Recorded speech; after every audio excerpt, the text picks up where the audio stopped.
जी नाजरीन, तो school education department की तरफ से दर्जा चहारम और चौकीदार की भर्तियों का आगाज़ कर दिया गया है। आप देख रहे हैं पॉजिटिव पाकिस्तान, और अगर आपने अभी तक ये चैनल सब्सक्राइब नहीं किया तो चैनल को सब्सक्राइब करें और उसके साथ दिए गए बेल आइकन पर क्लिक करें।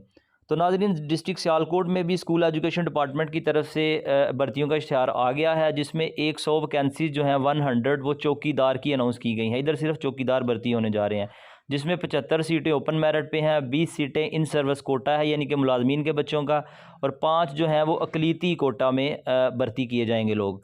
ये सारे के सारे चौकीदार भर्ती होंगे।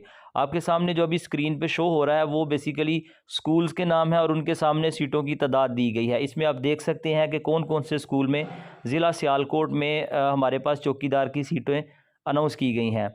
तो आज की इस वीडियो में मैं आपको ये बताऊंगा कि हम किस तरह से एप्लीकेशन जमा कराएंगे, एप्लीकेशन किधर जमा होगी, उसका तरीका क्या क्या होगा, इंटरव्यूज़ कब होंगे और इस भर्ती का जो प्रोसेस है वो किस तरह से होगा।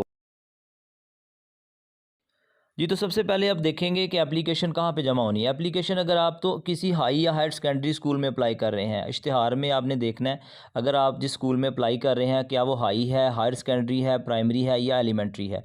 अगर तो हाई या हायर सेकेंडरी है तो जिस स्कूल की सीट है आप उसी स्कूल में फ़ाइल जमा करवाएंगे, उसी स्कूल में आप एप्लीकेशन जमा करवा सकते हैं। लेकिन अगर आपका प्राइमरी या एलिमेंट्री स्कूल है फिर आपको ये देखना होगा कि आप बॉयज़ एलिमेंट्री या प्राइमरी में कर रहे हैं या गर्ल्स में कर रहे हैं। अगर आप बॉयज़ में कर रहे हैं तो आपकी एप्लीकेशन डिप्टी ऑफिस मेल में जमा होगी, या अगर आप फ़ीमेल स्कूल में कर रहे हैं तो आपकी एप्लीकेशन डिप्टी ऑफिस फ़ीमेल में जमा होगी, और ये आपकी मुतलका तहसील में जमा होगी जिस तहसील से आप ताल्लुक़ रखते हैं। इसके अलावा अगर आप अक़लीती कोटा से ताल्लुक़ रखते हैं, अक़लीती से मुराद ये कि आप मुसलमान होने के अलावा किसी मज़हब से ताल्लुक़ रखते हैं, तो आपकी application district education officer Sialkot को जमा होगी, उनके ऑफ़िस में जमा होगी। और अगर आप इन सर्विस या रिटायर्ड कोटा में अप्लाई कर रहे हैं, इससे मुराद ये है कि अगर आपके पेरेंट्स में से कोई एक ग्रेड 1 से ग्रेड 11 के में जॉब कर रहा है या रिटायर हो चुका है, तो आप दोनों सूरतों में इन सर्विस कोटा में अप्लाई करने के अहल हैं, तो वो एप्लीकेशन भी जमा होगी डिस्ट्रिक्ट एजुकेशन ऑफिसर सियालकोट में। इसके अलावा हम ये देखेंगे कि इसमें हमारे पास एज लिमिट क्या है। आपकी उम्र मैक्सिमम 40 साल होनी चाहिए, 18 से 40 साल के दरमियान आपकी उम्र होनी चाहिए। लेकिन गवर्नमेंट ने इसमें 2 साल की रियायत दी है। अगर आप मतलब 42 साल भी आपकी उम्र है तो आप एक एप्लीकेशन लिख के उसमें एज को क्लेम कर सकते हैं और आप 42 साल की उम्र में भी अप्लाई कर सकते हैं। और इसके बाद जो तीसरी चीज़ आपको मेन देखनी है कि आप अप्लाई कब तक कर सकते हैं। अप्लाई करने की जो लास्ट डेट है वो 13 नवंबर यानी कि 13/11/2022 है। और इसमें सबसे अहम चीज़ ये है कि आपका डोमिसाइल डिस्ट्रिक्ट सियालकोट का ही होना चाहिए। अगर आपका डोमिसाइल डिस्ट्रिक्ट सियालकोट का नहीं होगा तो आप इसमें अप्लाई करने के लिए एलिजिबल ही नहीं है। अब हम ये देखेंगे कि एप्लीकेशन को हमने जमा किस तरह से करवाना है। उसके लिए सबसे पहले आपने ये देखना है कि आप किसी हाई या हायर सेकेंडरी स्कूल में अप्लाई कर रहे हैं या आप किसी प्राइमरी और एलिमेंट्री स्कूल में अप्लाई कर रहे हैं।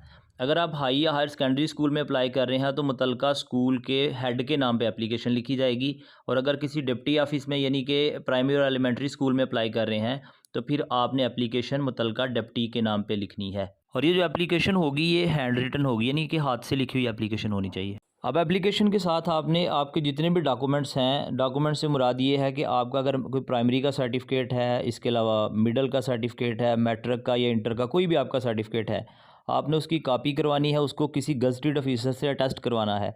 इसके साथ साथ आपने अपनी लेटेस्ट 2 तस्वीर लगानी है और अपने आईडी कार्ड की एक कॉपी लगानी है जो कि आप किसी गज़टेड ऑफिसर से अटेस्ट करवाएंगे।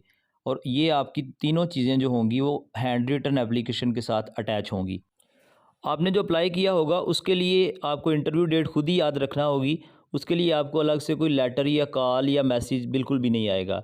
तो वो आपने ख़ुद ही मुतलका जगह पे पहुंचना होगा कि आपका किस दिन पे इंटरव्यू है। अब ये जो इंटरव्यूज़ इनके होंगे वो 17 नवंबर 2022 से 28 नवंबर 2022 के दौरान जारी रहेंगे।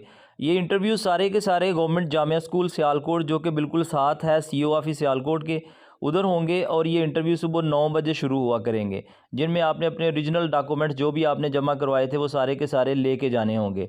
अब इसमें शेड्यूल जो मैंने अटैच भी किया है साथ, इसमें आप देखें तो 17 नवंबर को समड़याल के बॉयज़ और गर्ल्स हायर सेकेंडरी और हाई स्कूल के इंटरव्यू, और डस्का के बॉयज़ और गर्ल्स दोनों के हायर सेकेंडरी स्कूल्स के 18 नवंबर को, 19 को पसरूर के बॉयज़ गर्ल्स स्कूल के होंगे हाई और हायर सेकेंडरी दोनों के, पसरूर के बॉयज़ स्कूल के हाई और हायर सेकेंडरी स्कूल के 21 को होंगे, सियालकोट के गर्ल्स स्कूल के इंटरव्यूज़ हाई और हायर सेकेंडरी के 22 को होंगे, 23 को होंगे सियालकोट के हाई और हायर सेकेंडरी स्कूल के बॉयज़ के।